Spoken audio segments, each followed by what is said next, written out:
বন্ধুরা আজকে আমি আপনাদেরকে দেখাবো যে পিএনআর স্ট্যাটাস কিভাবে চেক করবেন আপনার হাতে থাকা মোবাইল থেকে। তো দেখুন, এটা চেক করার জন্য ডাইরেক্ট গুগলে আসবেন, লিখবেন পিএনআর ইনকোয়ারি, সবার উপরে লিঙ্ক চলে আসবে, এই লিঙ্কে ক্লিক করবেন, দেখবেন এরকম একটা অপশন চলে আসবে, লেখা থাকবে এন্টার পিএনআর নাম্বার। তো এখানে কোন পিএনআর নাম্বারটা এন্টার করবেন, দেখুন আপনারা দেখবেন দু ধরনের টিকিট কাটেন। দেখবেন যদি আপনারা স্টেশন থেকে টিকিট কেটে থাকেন তো আপনারা দেখবেন পিএনআর নাম্বারটা এইখানে লেখা থাকবে, মানে এটা স্টেশনের টিকিট। দেখুন এখানে পিএনআর নাম্বার লেখা আছে। আর এক জায়গায় আপনাদেরকে দেখিয়ে দিচ্ছি পাঁচটায়, দেখুন এরকম ভাবে এই জায়গাটায় পিএনআর নাম্বার লেখা থাকে। 10 সংখ্যার পিএনআর নাম্বার নর্মালি হয়ে থাকে। তো এখানে পিএনআর নাম্বার লেখা থাকে, এখান থেকে পিএনআর নাম্বারটা ভালো করে দেখে নেবেন বা টুকে নেবেন, দিয়ে তারপরে দেখবেন যদি আপনারা অনলাইনে টিকিট কেটে থাকবেন তাহলে দেখবেন আপনার পিএনআর নাম্বারটা এখন নতুন টিকিট এইখানে লেখা থাকে, বাঁ দিকে পিএনআর বলে 10টা সংখ্যা লেখা থাকে। তো বন্ধুরা এখান থেকে পিএনআর নাম্বারটা আপনারা সংগ্রহ করে নেবেন, মানে পিএনআর নাম্বারটা টুকে নেবেন বা ডাইরেক্ট দেখে দেখে লিখবেন।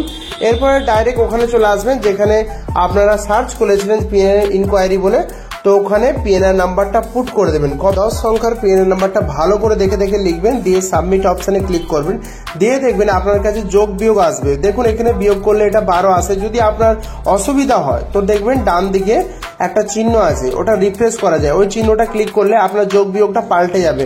এখন দেখুন বিয়োগ দেখাচ্ছে, এটাও আপনার পছন্দ হচ্ছে না, আবার চেঞ্জ করে দেখুন যোগ চলে এসছে। দিয়ে আবার যদি মনে হয় যে এই যোগটা সোজা লাগছে তো এই যোগটাকে লিখে দেবেন, দিয়ে সাবমিট করবেন। সাবমিট করলেই দেখবেন আপনার কাছে কারেন্ট স্ট্যাটাস চলে আসবে। প্রথমে দেখবেন ট্রেন নাম্বার, ট্রেনের নাম এবং ট্রেনটা কত তারিখে ছাড়বে, আপনি কোথা থেকে ট্রেনটা কেটেছেন এবং কত দূর পর্যন্ত আপনি টিকিট কেটেছেন সেটা দেখাবে। তারপরে আপনি যখন প্রথমে টিকিট কেটেছেন আপনার তখন এই ওয়েটিংটা দেখাচ্ছিল। এরপরে আর এখন কারেন্ট স্ট্যাটাস, মানে এখন আপনার স্ট্যাটাসটা কি দেখাচ্ছে, আপনার ওয়েটিংটা কতটা কমেছে। দুদিন আগে আপনি আজকে 1 তারিখ, আজকে আপনি চেক করছেন যে আপনার এখন দেখাচ্ছে 25, 26, 27। এখন এখানে 3টে প্যাসেঞ্জার আছে, তো আপনারা যটাই প্যাসেঞ্জার থাকেন সেখানে টোটাল ডিটেলস দেখাবে।